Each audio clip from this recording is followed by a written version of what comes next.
Have you ever noticed that whenever something good happens in your life, you immediately start bracing for something bad? That you can't simply enjoy a moment of joy without this underlying feeling that you're going to pay for it later? If that sounds familiar, this video is going to explain exactly why.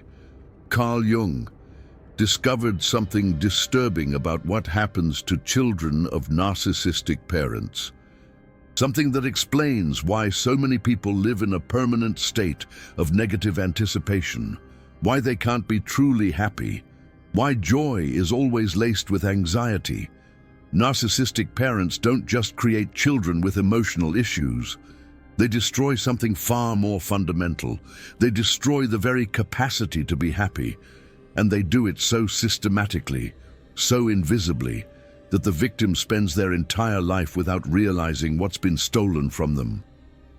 I'm going to show you exactly how this happens, and when you understand, you'll finally comprehend why happiness seems like something that exists for other people, but never completely for you. Let's start with what it means to have the capacity to be happy. A healthy human being has what Jung called a developed feeling function.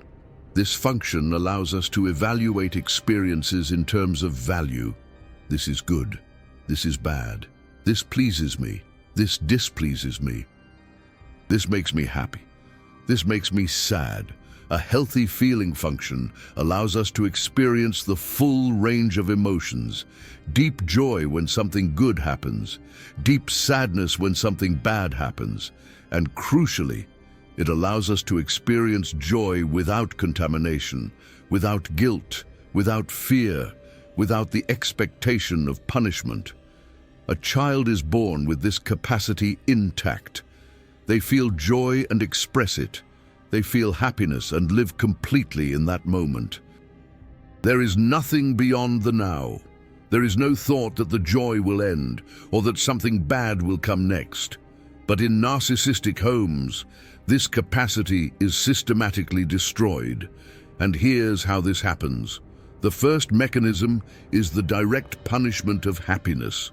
A 5-year-old child, let's call her Lily, is happy. It could be for any reason. She got a present. She managed to do something new. She's simply having a good day. And she expresses this happiness naturally. She laughs, she jumps, she sings, she radiates. The narcissistic parent simply cannot tolerate this. Stop that racket. Do you think life is all sunshine and rainbows? You have no reason to be that happy. Come here and I'll give you something to cry about. The child's joy is punished, directly, explicitly, and the child's brain, which is learning how the world works, registers it. Happiness is dangerous. Happiness attracts negative attention. Happiness brings bad consequences, and Lily starts to suppress, starts to hide, starts to be afraid of feeling joy, because joy means punishment. The second mechanism is systematic interruption. Every time the child is happy, something happens to interrupt it. The narcissistic parent appears with a demand, with a criticism, with a crisis that needs immediate attention, with anything that takes the focus away from the child's happiness. This happens so many times that the brain learns a pattern. Happiness never lasts. Happiness is always interrupted. It's not worth investing in happiness because it's going to end anyway. And the child develops what psychologists call anticipatory anhedonia, the inability to anticipate pleasure. Because why anticipate something that's never going to last? The third mechanism is association with guilt. Narcissistic parents frequently make the child feel guilty for being happy while they are suffering. How can you be so cheerful when I'm so miserable? You don't care about anyone but yourself, do you? While you're over there playing, I'm over here suffering. The child learns that their happiness causes suffering in the parent, that being happy is an act of selfishness, that they only have the right to feel joy when everyone around them is also doing well. And because narcissistic parents are rarely doing well, the child learns that it's almost never acceptable to be happy. The fourth mechanism is invalidation of the reason. The child is happy for some reason. It could be any reason. And the narcissistic parent disqualifies it. You're happy about that? What a silly thing to be happy about. That's nothing to be so excited about. When you grow up, you'll see that life isn't like that. The child learns that their reasons for happiness aren't valid, that they're wrong to feel joy, that there's something wrong with them for thinking that that deserves celebration. And Lily starts to doubt their own capacity to evaluate what is good. If my reasons for happiness are always wrong, then maybe I don't know what is good. Maybe I don't deserve to feel joy. The fifth mechanism is retrospective contamination. This is particularly cruel. The child had a moment of happiness. An hour later, a day later, a week later, the narcissistic parent brings back that moment to destroy it. Remember when you were so happy about that thing? Well, look what happened afterwards. You should have enjoyed it less. You should have been more careful. The child learns that even memories of happiness can be attacked, that no moment of joy is safe, that even the past can be contaminated. And the brain develops a defense mechanism. If joy can be attacked later, then it's better not to feel joy in the first place. Better to maintain a neutral emotional level that can't be used against you. The sixth mechanism is catastrophic prediction. Every time the child is happy, the narcissistic parent predicts disaster. Enjoy it while you can, because it's not going to last. You're too happy. Something bad is going to happen. Be careful with all that joy, because the fall is going to be big. The child learns that happiness is a prelude to catastrophe, that joy attracts misfortune, that the happier you are, the worse what comes next will be. And Lily develops a devastating mental habit. Every time something good happens, she immediately looks for what could go wrong. Every time she feels joy, she immediately anticipates the punishment. This is the famous waiting for the other shoe to drop. The inability to live in the good moment, because part of the mind is always vigilant, waiting for the disaster that is sure to come. Jung called this dynamic a negative complex associated with the feeling function. The capacity to feel positively has been contaminated by negative associations. Happiness is no longer just happiness. It's happiness plus fear. It's happiness plus guilt. It's happiness plus the expectation of punishment. And this completely changes how the person lives. Let me show you how this manifests in adult life. The adult who had their capacity for happiness destroyed lives in a state of constant emotional vigilance. When something good happens, they can't simply enjoy it. Immediately the calculation begins. What could go wrong? How long will this last? What will be the price? When someone offers a compliment, it can't be absorbed. The person searches for the hidden criticism, the underlying motive, the reason it will be used against them later. When a good day arrives, there's no enjoying it. Waiting for the moment, everything falls apart, because somewhere deep down, they know that joy attracts misfortune. And there's something even more painful. This adult often sabotages their own happiness, unconsciously creating problems in good times, arguing with their partner when the relationship is going well, doing something to lose their job when they're about to be promoted, pushing people away when they get too close. Why? Because the anxiety of waiting for disaster is worse than the disaster itself. If something bad is going to happen anyway, at least I control when, at least I won't be caught by surprise, At least the fall is my choice. It's a distorted logic, but it makes perfect sense to a brain that has learned that happiness always brings punishment. Carl Jung described this as the shadow attacking the light. The wounded part of the psyche can't tolerate the part that wants to be happy, and it attacks, sabotages, destroys. Because happiness is threatening. Happiness is dangerous. Happiness is the territory where punishment lives, and there's one more devastating symptom. These people often have difficulty celebrating achievements, difficulty feeling proud, difficulty recognizing that something good happened because of their merit, because deep down they've learned they don't deserve happiness. That if something good happened, it must have been luck or deception, or something that will be taken away soon. This is imposter syndrome at its deepest root. It's not just thinking you don't deserve professional success, it's thinking you don't deserve your own happiness, that there's something fundamentally wrong with feeling joy, that you're stealing something that belongs to other people. And there's one more devastating pattern I need to mention. People with a destroyed capacity for happiness often choose partners who perpetuate the cycle, choose people who don't tolerate their joy, who compete, who contaminate, who punish happiness in the same way their parents punished them. It's not coincidence, it's familiar, it's what they know. It's the only type of relationship that feels real. Relationships where both are happy together seem suspicious, seem superficial, seem too good to be true. Because in these people's internal model of the world, shared happiness simply doesn't exist. And so the cycle perpetuates.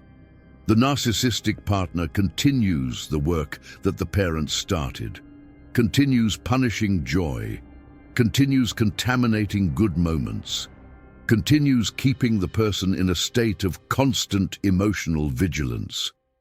Breaking this pattern requires awareness, requires recognizing that the attraction to what's familiar doesn't mean it's healthy, requires deliberately choosing people who celebrate your happiness instead of competing with it. And there's a specific symptom that deserves attention. Many people with this wound develop what I call performative happiness. They've learned to appear happy, to smile at the right times, to say the right things, to perform joy for the world to see. But inside, they feel nothing. Or they feel the opposite of what they show. The performance has become so automatic that they themselves no longer know the difference between real happiness and staged happiness.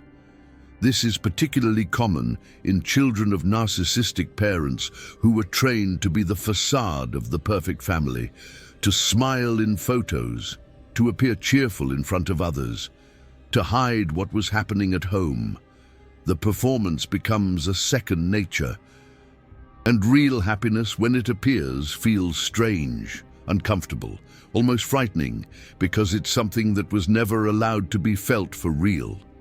And there's a generational pattern that needs to be named. Parents who have had their capacity for happiness destroyed often destroy the capacity in their children, not because they want to, not because they're evil, but because they can't tolerate in their child what was forbidden in themselves. Seeing their child happy activates the wound, activates unconscious envy, activates the feeling that it's unfair that child has permission for something they never had, and they project, punish, contaminate, interrupt, exactly as was done to them. Jung called this the generational transmission of complexes. The inability to be happy passes from parents to children, from children to grandchildren, in an endless chain of sabotaged joy.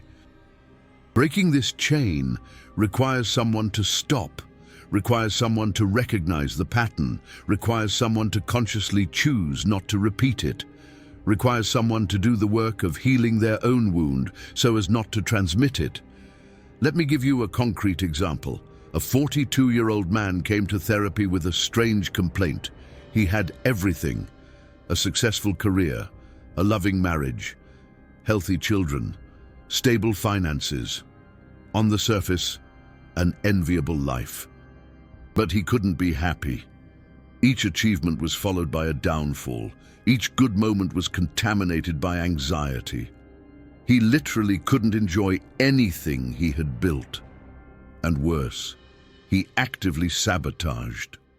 When the marriage was going really well, he created fights. When work was prospering, he made unnecessary, risky decisions. When family life was peaceful, he provoked conflicts. "Why do I do this?" he asked. "Why can't I simply be happy?" When we investigated his childhood, we found the pattern. A narcissistic mother who competed with him, who didn't tolerate seeing him happy, who punished joy with criticism, with silences, with withdrawal of affection, who predicted catastrophes every time something good happened, who contaminated memories of happiness with bitter comments. He learned very early that happiness was dangerous, that joy attracted his mother's negative attention, that the only way to be safe was to maintain a low, neutral, invisible emotional level. And 40 years later, he was still obeying that programming, still punishing his own happiness, still sabotaging good moments, still waiting for the disaster that his mother always predicted. The therapeutic work with him wasn't about solving external problems. It was about reconnecting with the ability to feel joy without contamination, about dissociating happiness from punishment, about giving permission for the self to feel good without fear. This seems simple, but it was one of the most difficult tasks I've ever done. Because the programming was deep, because the complex was ancient, because every time he started to feel genuine joy, his body went into panic, his heart accelerated, his anxiety skyrocketed, as if happiness were literally a threat to survival. But little by little, with patience, with repetition, something began to shift. He started to tolerate small moments of happiness without sabotaging them. He began to notice when his mother's voice, or the internalized voice of his narcissistic parent, appeared to contaminate his joy. He began to consciously choose to stay with the joy instead of running from it, and something extraordinary happened. For the first time in his life, he could look at everything he had built and feel gratitude, feel that he deserved it, feel joy, without the shadow of catastrophe waiting. And there was a specific moment that marked the turning point. He was having a quiet Sunday with his family, wife, kids, nothing special happening. And suddenly, he realized he was feeling something he had never felt before: peace, simple joy, gratitude for the present moment. And for the first time, he didn't sabotage it, didn't create a problem, didn't wait for disaster. He simply stayed with the sensation. Let it exist, let it last. He later told me he cried, not from sadness but from the realization of how much he had lost, a mourning for the man he could have been if this capacity hadn't been destroyed, and at the same time, from the hope that it was still possible to recover. This is the paradox of healing. You need to grieve what you've lost, to recover what still exists. You need to feel the pain of the child whose joy was stolen, to liberate the joy that is still locked away. And let me tell you something about his children. When he started to change, his children started to change too. They began to express joy more freely. They began to be more spontaneous. They began to celebrate small things without fear, because children are sensors. They pick up on what is allowed and what is forbidden in the environment. When the father was in emotional hypervigilance, they learned to be hypervigilant too. When the father sabotaged happiness, they learned to expect punishment, the other shoe dropping. And when the father began to allow joy, they learned that joy was safe. This is breaking the generational cycle in real time. This is preventing the wound from passing to the next generation. This is the most important work that any parent can do. Now, the question that matters. Is it possible to recover the capacity to be happy? Carl Jung said, yes. But the path requires facing exactly what was forbidden. The healing begins with recognition, recognizing that the capacity for happiness has been damaged, recognizing the mechanisms that damaged it, recognizing the internal voice that continues to contaminate every good moment. That voice is not yours. It's the internalization of the voice of the narcissistic parents. It's the negative complex associated with the feeling function that was installed in childhood. It's the programming that continues running automatically. Recognizing this voice is the first step, because as long as you think it's yours, you obey it. When you realize it's an internalization, you can begin to question it. The healing continues with permission, giving yourself permission to feel joy. It seems simple, but for someone who has learned that happiness is dangerous, giving this permission is an act of enormous courage. It can start small, allowing a moment of pleasure without immediately looking for what could go wrong, allowing yourself to receive a compliment without disqualifying it, allowing a good day without expecting catastrophe. Each small act of permission weakens the negative complex associated with the feeling function. Every time you choose to stay with the joy instead of running, you reprogram your brain a little. The healing involves tolerating discomfort, because in the beginning, joy will cause anxiety. The body will react as if it's in danger. The internal voice will scream that something bad will happen. This is normal. It's expected. It's the programming resisting change. The work is to stay with the joy despite the discomfort. Observe the anxiety without obeying it.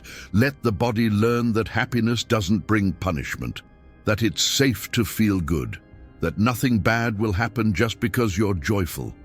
The healing requires reparenting, giving yourself what your parents didn't give you, creating an internal space where joy is permitted, where happiness is celebrated, where good moments are not contaminated. This means becoming your own internal parent, validating your own joy, celebrating your own achievements, saying to yourself that you deserve to be happy, that your happiness doesn't cause harm to anyone, that you have the right to feel good. And the healing culminates in what Carl Jung called shadow integration. The part of you that wants to be happy and the part that is afraid to be happy need to reconcile. The internal conflict between joy and punishment needs to be resolved. This happens when you can hold both at the same time. Yes, happiness was dangerous in childhood. No, happiness is not dangerous anymore. Yes, I learned to fear joy. No, I don't need to fear it anymore. This integration is the mark of individuation.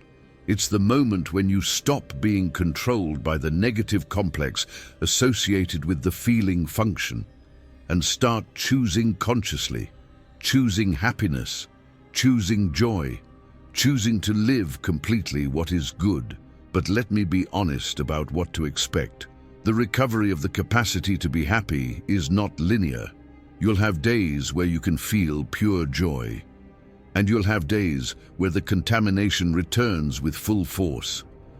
You'll have moments of freedom, and you'll have moments where the anxiety returns, where the critical voice screams, where you find yourself waiting for disaster automatically. Anticipatory anhedonia. This doesn't mean failure. It means the programming is deep. It means the negative complex associated with the feeling function is old. It means it takes time to rewrite decades of conditioning. What matters is the direction. More and more moments of uncontaminated joy. Less and less automatic sabotage. More and more capacity to be present in what is good. And there is something that can accelerate this process. Corrective experiences. People who celebrate your happiness instead of punishing it. People who are genuinely happy when you are happy. People who don't compete, don't envy, don't contaminate. Each of these experiences teaches the brain that happiness can be safe, that joy can be shared, that there are people in the world who want you to be happy. Seek out these people, cultivate these relationships. This is a fundamental part of the healing. And there is a practical exercise that can help. Every time something good happens, observe your first reaction, not the second, not the third, the first, the automatic reaction. Before you have time to rationalize, if the first reaction is to look for what could go wrong, write it down. If it's to expect punishment, write it down. If it's to disqualify, write it down. If it's to feel you don't deserve it, write it down. Writing it down doesn't change the pattern immediately, but it brings awareness, and awareness is the first step to choice. When you perceive the automatism, you gain a microsecond to choose differently, and these microseconds accumulate. Another exercise. When you feel a moment of genuine joy, stop, breathe. Just sit with the feeling for 10 seconds before you do anything. Don't plan, don't anticipate the worst, don't sabotage it, just be. 10 seconds. It seems like nothing, right? But for a brain that's learned to run from joy instantly, 10 seconds of simply being present with joy is a revolution. And then gradually increase it. 20 seconds, 30, 1 minute, 5 minutes of uncontaminated joy. That's the goal. It sounds so simple. It's extraordinarily difficult, but it's also absolutely possible. And there's something that Carl Jung called the transcendent function. It's the capacity to hold opposites at the same time, without one destroying the other. This is key, according to Jung. In the case of happiness, it means being able to feel joy and being aware that bad things exist in the world. It's not denying reality. It's not deluding yourself. It's about being present in what's good, without the knowledge of what's bad contaminating the moment. This is emotional maturity. This is integration. This is what narcissistic parents can't do, and why they inadvertently destroy that capacity in their children. They rob their children. Developing the transcendent function means stopping living in an either-or world. Either I'm happy and I ignore problems, or I acknowledge problems and I can't be happy. It means living in and. I am happy and I know problems exist. I'm enjoying this moment and I know it will pass. I'm celebrating and I know sadness will come. Again, this sounds simple, but it requires years of practice. It requires undoing decades of programming. It requires rebuilding the capacity to hold emotional complexity that was actively destroyed in childhood. And for the parents who are watching, if you recognize these patterns in yourself, pay attention to how you react to your children's happiness. Are you able to genuinely celebrate? Or do you feel envy? Or do you need to interrupt? Or do you need to predict catastrophe? Or do you need to contaminate it afterwards? The ability to let your child be happy without interference is one of the greatest gifts you can give, and it requires you to first resolve your own relationship with happiness. Don't repeat the cycle. Don't steal from your children what was stolen from you. Consciously choose differently. Break the chain. It's possible. This video exists because there are people who choose to bring light to the family shadows. Each minute of content like this requires deep research into Jungian psychology, into developmental psychology, into trauma dynamics. And doing that while algorithms favor the superficial, well, it's not easy. The super thanks button down there, it's not just financial support. It's you saying that this truth, about how narcissistic parents destroy the capacity for happiness. Needs to be known, when you click that golden heart, you help other people who live expecting the other shoe to drop to find what you found here. You become part of those who are breaking generational cycles. If you've made it this far, you've probably recognized something of yourself in what I've said. You've probably realized that you have difficulty being happy. You've probably understood why you always expect the worst. You've felt like the other shoe is always about to drop. But that capacity hasn't been destroyed.